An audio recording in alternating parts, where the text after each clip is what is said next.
Star Trek Behind the Fold. Written and narrated by Riley Wright. Chapter 2. The Griva dropped its shields as the large black Constitution-class starship Pennington came about and hailed them. Gull withheld his surprise at the visual sight of a Starfleet admiral so deep in space. He had seen one once on his home world when he was only a child. This admiral wasn't overweight or out of touch as that one had appeared. Everyone knew that top brass lived a retired life of ease. No ship, no military command, except during wartime. They sat behind a desk, shrouded in the safety of their position, and gave orders to younger, more able-bodied men. At least, that was what Gull had believed. Nor entered the bridge, also recognizing the red uniform. "What's a ruddy admiral doing out here?" he grumbled, further disquieted. Gull ignored him. He wore his best smile as he addressed the human. "The name's Gull. I'm captain of this vessel. My doctor was just informing me that your men are ready for transport. On your mark." The admiral was slightly graying, with the polished smile and measured confidence of a man accustomed to getting what he wanted. He returned the respectful grin. "I'm Admiral Kozak. On behalf of Starfleet and the Federation, I thank you for rescuing our officers. Trained medical staff are standing by, ready to receive them. Once they're accounted for, I'd like to personally thank you and your doctor, if that's permitted." Gull and Nor exchanged looks of uncertainty. Of course. My helmsman will give you the location of our infirmary for the emergency beam-out. I will await you in our transport room." Kozak bowed graciously, closing the transmission. "He wants to debrief us, but we'll be sure to leave out just enough to throw off his scent," Gull murmured to his friend. Nor smirked, "Sly coming from you." They departed the bridge side by side, boots clattering against the metal-grated corridors. Gull shook his head. "Are we certain Starfleet's the one we shouldn't trust? What if Spock and his comrade were trying to evade authorities?" Nor snorted. "A Vulcan on the run? Ha! I mean it, Nor. What if they committed a crime? Or this Spock is just delusional from blood loss, and Starfleet was already aware of the situation and en route to assist?" Nor halted in his tracks. "You're asking questions you already know the answer to. Come on, Captain. What is your gut telling you? What did you think when you saw the Admiral just now?" Gull sighed, throwing up his hooves in defeat. "My gut is telling me to trust you. As for the Admiral, he is hiding something. I've seen his type before. Reminds me of an Andorian spy who's far from retirement, if you ask me. I just wanted to clear the air." Nor understood. They personally owed nothing to Starfleet and preferred a less policed space. Regulations, protocols, and various checkpoints only served to slow their trek between planets and mining colonies. As for the anomaly, if it ever returned, they hoped to reap its benefits long before Starfleet caught wind of it. Was it merely an opportunity to slap bureaucrats in the face that made the decision to betray them so easy? Or was there something in the Vulcan's plea that had seemed genuine, trustworthy? I've heard it said that Vulcans never lie. Admiral Kozak stepped off the transporter pad and extended his hand in greeting. He seemed even more imposing in person, towering over the shorter Tellarites. Kozak glanced around at his surroundings in mild interest. "I'm surprised this old vessel still functions. When I first saw it, I thought it was derelict," he said, inviting a friendly argument. Gull and Nor chortled quietly, but refused to play along, wanting nothing more than for this man to leave their ship. Kozak blinked, perplexed by their silence. "Forgive me. I suppose you'd like to get back to your duties. I only wish to hear your first-hand account of what happened." Gold gestured to the doorway. "Certainly. Will you join us in the mess hall?" The three of them sat at a grimy table in the corner. Gold gave a few crewmen who were arguing a piercing look, which sent them scurrying out of the cramped, dimly lit room that consisted of several tables and one old-style replicator. He didn't often consider the shabbiness of his freighter. Dirt and grime came with the job, and it was pointless to scrub down surfaces when they would become filthy again and again. However, with the admiral sitting there with his clean-cut hair, crisp, spotless uniform, and shining boots, it became apparent how lax he had been. The admiral folded his arms expectantly, unbothered by his surroundings. "Well, now that we're alone, please begin from the top." Gold began carefully, his mind racing. "Our forward scanner picked up some strange readings, and we went to investigate.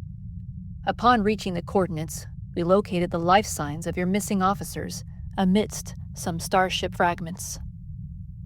He nudged Nor under the table roughly. "Help me out, you old fossil." The doctor's coal black eyes shifted slightly toward Goal before he spoke, with deliberate calm. "We brought them aboard and did all we could for them. We planned to deliver them to the nearest starbase, but, fortunately, you were within range of our distress call." Admiral Kozak clasped his hands upon the table.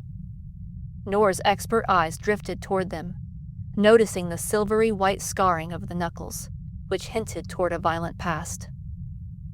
"Very fortunate, yes. Were you able to identify the vessel? Did they say anything at all?" the human continued. Goal shook his head, curious as to why the admiral would ask such a question. Surely their databanks would very quickly identify the missing officers. "They were too beat up to speak. My doctor worked through the night watch just to keep them breathing." Admiral Kozak locked eyes with Nor, as if searching for confirmation. Nor held his gaze as he complied. "That's the beginning and end of it. I wish I knew more, but keeping them alive was my priority, not gathering secret intel." "Damn it, Nor, you're treading into dangerous waters." The admiral chuckled. "Who said anything about secrets? Were you able to ascertain what the strange readings were?" Goal spoke up before Nor could answer. "You said it yourself, Admiral. My vessel is old, and in need of a good system check.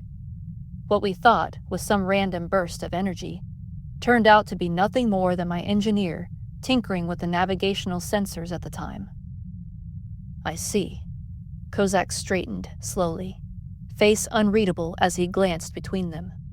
"Well, if that's all, I won't waste any more of your time. Could you give me the coordinates of where you found them?" Nor took his turn to nudge Goal. "Sorry, but I'm answering this one." "No problem. 32, 16, 79, 27. Goal kept his face straight to Nor's relief. Surely he had picked up his change in grid location. Kozak thanked them again for their service and departed. The Tellarites heaved a great sigh of relief once the admiral was safely transported off their ship, carrying with him the feeling of unease. "This better not bite me in the hind later, Nor," Goal remarked. "You owe me a favor, or at least a strong drink." Nor snorted, relief finally evident in his tired features. "Likewise, you heartless worm." They both laughed, thumping each other on the chest, when suddenly, the ship lurched. Nayla's panicked voice blared over the comm speaker. "Captain, report! We're under attack!" They sprinted down the corridor. Nor skidded to a stop before his infirmary, eyes gleaming with emotion. "You were right. I'm sorry, old friend." Goal gave him one last look, attempting to convey an optimism he didn't feel. "This isn't over yet." He continued toward the bridge, praying those words weren't his epitaph. "Hail them, damn it!" he ordered as he entered the bridge, eyes glued to the screen. Nayla frantically pressed a few buttons, and Admiral Kozak appeared, a somber but resolute look on his now unquestionably militaristic face. "My sincerest apologies, Captain, but I can't afford to leave any breadcrumbs. Your vessel's a liability, an expensive one." Gol shook his hoofed fist in rage. "We told the truth. Would you destroy an innocent freighter and his crew over a couple officers?" "No, not for a couple officers, Tellarite. But for the Federation, I'd destroy 100 freighters and lose no sleep over it." He leaned forward and sneered, teeth flashing white against his smooth skin. "As for your little story, you weren't honest with me." He tapped his temple. "I know." The transmission abruptly cut, leaving Gol and his crew in shocked disbelief. "I'm sorry. I'm so sorry," he sputtered, locking eyes with each crewman, his family, in defeat. For years, he had served his home world and trusted the Federation to offer aid when needed. Was it really all for nothing? Was this truly how it all would end? Just for being in the wrong place at the wrong time? Nayla wrapped her furry arm around his and smiled, through tears glistening in her dark eyes. "It's been an honor, Captain." Gol swallowed hard and held her close. "Likewise." Around them, the bridge crew sat a little straighter, each refusing to look away from the view screen. Then the stars vanished in white fire. Kozak didn't flinch as the freighter erupted. The light blinded his fellow bridge crew, who shielded their faces as their own vessel rattled in its ensuing wake. "All right, gentlemen, nicely done. Now back to business. Set course for Vulcan, warp 8. He exited the bridge, ignoring the crisp salutes of crewmen passing by. The medical bay was a beehive of activity, as nurses and doctors scrambled to save the 2 lucky survivors. He watched from the doorway, analyzing his options. The safest route would have been to kill them along with the meddling freighter. That damn Vulcan. But there was something he needed to test, and it wouldn't hurt his reputation to be labeled a hero in the process. Saving the remnant of the greatest ship in the fleet was sure to build back trust with Starfleet. Trust among those who were beginning to doubt him. "A pity it was you, Enterprise," he murmured, as his chief medical officer noticed him and approached. She gestured to an adjacent room, her frustration evident in her stride and refusal to acknowledge rank. Dr. Letta, a Betazoid woman with curling brown hair and heavily lidded eyes, scowled at him from inside the quiet room. "Tom, what the hell are you doing?" she demanded. He chuckled dryly. "At ease, Doctor. I'm taking a calculated risk, one that could benefit us both, if it works." She folded her arms. "Care to let us little people in on your big plan?" Kozak's smile fell, losing patience. "Your job's in there lying on a table, Miss Letta. Mine is not your concern." Her dark eyes flashed dangerously, trying to glimpse behind his impenetrable facade. "I know how frustrating it must be for you, unable to read my every thought. Just remember your place while you're aboard my vessel," he warned. He turned on his heel to leave, pausing in the doorway. "Keep them alive till we reach Vulcan. Then you're off the hook." Letta stood firm, not willing to concede so easily. "You mean off your ship. I wanted this assignment and I planned to follow through with it. I just wasn't aware that included destroying Federation ships and saving the lives of those who can and will talk." Kozak's brows rose. "Ah, so they will survive." Letta shrugged, glancing involuntarily through the doorway, barely glimpsing her patients, surrounded by staff and hooked to various machines. "Their chances are better than before. Whoever field treated them did a good job. The human, Lieutenant Riley, should pull through and make a full recovery in a few weeks. The damage to his frontal lobe was easily mended. "And what of Commander Spock?" Kozak asked, masking his dislike of the Vulcan hybrid. "His blood type is rare, and the human DNA elements aren't helping. He needs a transfusion, or he might not pull through, even under my watch." Kozak pursed his lips in thought. Though he hated to admit it, the Vulcan was the prized jewel, the sole reason for his change of plan. He was well known, valuable, and the son of the ambassador himself, even if he's a pain in the ass. "We'll reach Vulcan soon enough. Let's hope his father isn't off-world right now." He winked at Letta's troubled expression. "Don't worry. Sarek will be thoroughly kept in the dark about what happened to his son. I have a tragic explanation that will seem logical even to him." "And how do you plan on getting Spock to confirm your story? I've yet to meet a Vulcan that could be fooled. And if he's as brilliant as they say he is, that is top secret information.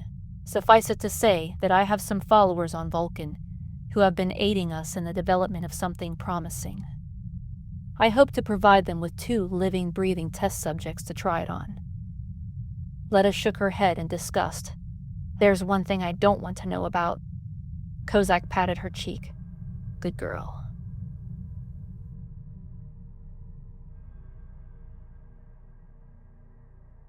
Pain, darkness, fear.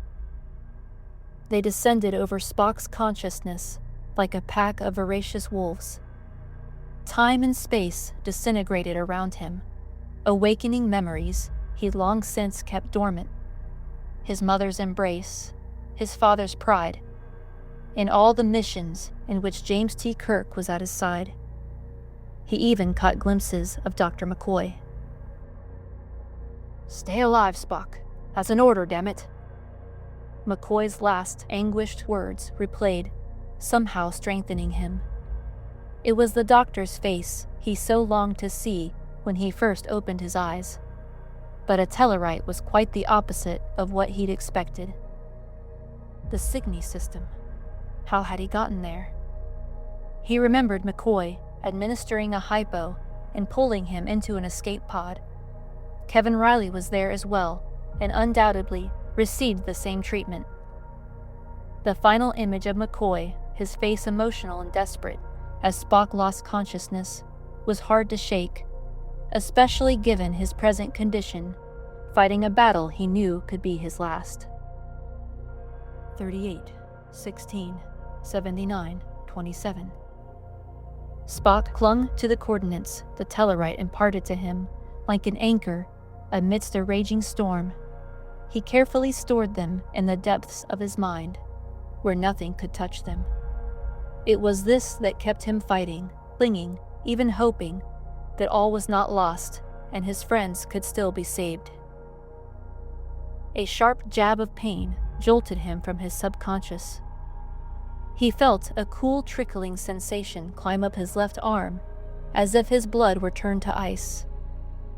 The sensation quickly rose, enveloping his body and filling his mind with disorienting fog. Spock's heart raced in alarm, paralyzed to think or act, as a new consciousness stepped over his once formidable mental walls. "My mind to your mind, my thoughts to your thoughts," came its voice, violating his inner chambers without permission or introduction. He tried to repel the invader, but felt heavy and powerless to do so. "Who are you? What is your intention?" he demanded of the so-called Vulcan. The voice answered sagely, "Who I am is not important, nor who you believe I am." Spock shook with the effort to break the connection, hurling every wild, savage emotion he could at the invader, who finally cringed and withdrew slightly. "An admirable attempt, Spock. Your will is strong, but you cannot succeed against the serum, and your body is too weak to lend assistance. Surrender to me, and I will help you." Spock didn't answer. Instead, He redirected his energies toward moving his arms, or even a hand. But something held them down, and any movement at all caused him searing pain. Surely the invader shared his pain, but didn't show it. What mental prowess. The presence tore deeper, until Spock was left open and vulnerable, his emotions unbound and human half uncaged. No, no, please, he inwardly begged, panting heavily. To his immense relief, the presence left. The sudden action pulled him to consciousness. He opened his eyes, blinking away the disorientation, his body cold and shaking. There was a light hanging above, blinding out all else in the darkened room. A moan escaped him, as burning pain radiated from the chest wound he sustained seemingly eons ago aboard the Enterprise. Restraints held him firmly to a metal chair. He studied them, but was too weak to break their hold. Tubes ran deep into his arm and through the white gown into his chest, pumping into him things he knew not. I must be drugged. Otherwise, my barriers would have proven sufficient. But who would dare commit such a heinous violation, and with aid, no doubt? Vulcans were notoriously known for their peaceful ways. Crime of this caliber was unthinkable, unless logic dictated that the law be broken. If this were true, the Federation's nightmare was only just beginning. Who are you? He asked the darkness, finding his own voice hollow, unfamiliar. In reply, a mechanical device was thrust onto his head from the shadows behind him. Spock tried to twist free of the strange contraption, but gasped in agony.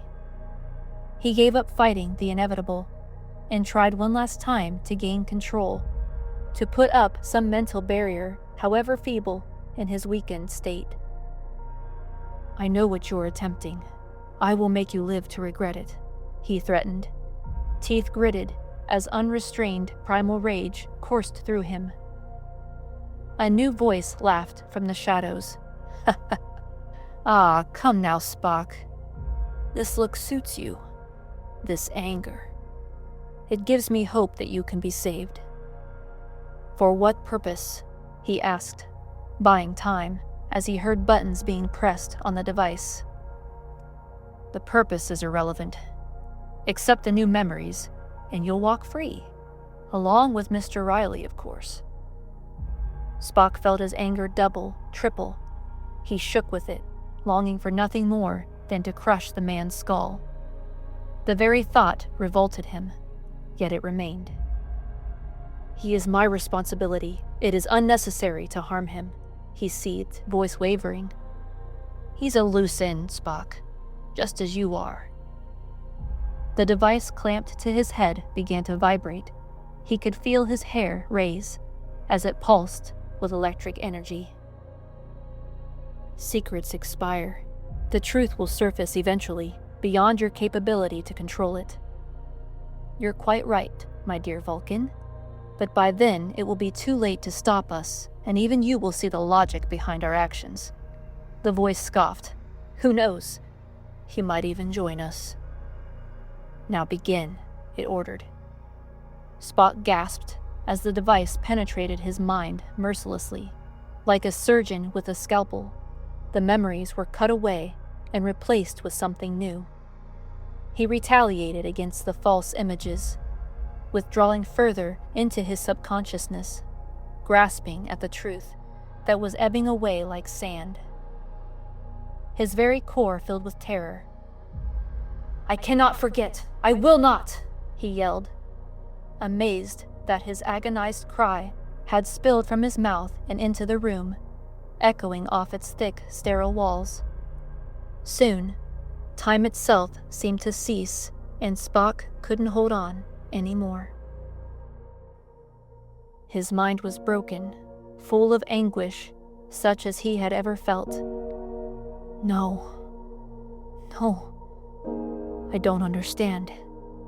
He wept, feeling as helpless as a child. A hand gently touched his shoulder. What do you not understand, Spock? Why I survived. Why I abandoned the Enterprise as it was destroyed. The restraints were removed. Spock folded inward, hands trembling against his face. For the first time in many years, he could find no refuge in logic. Jim, forgive me. I failed you.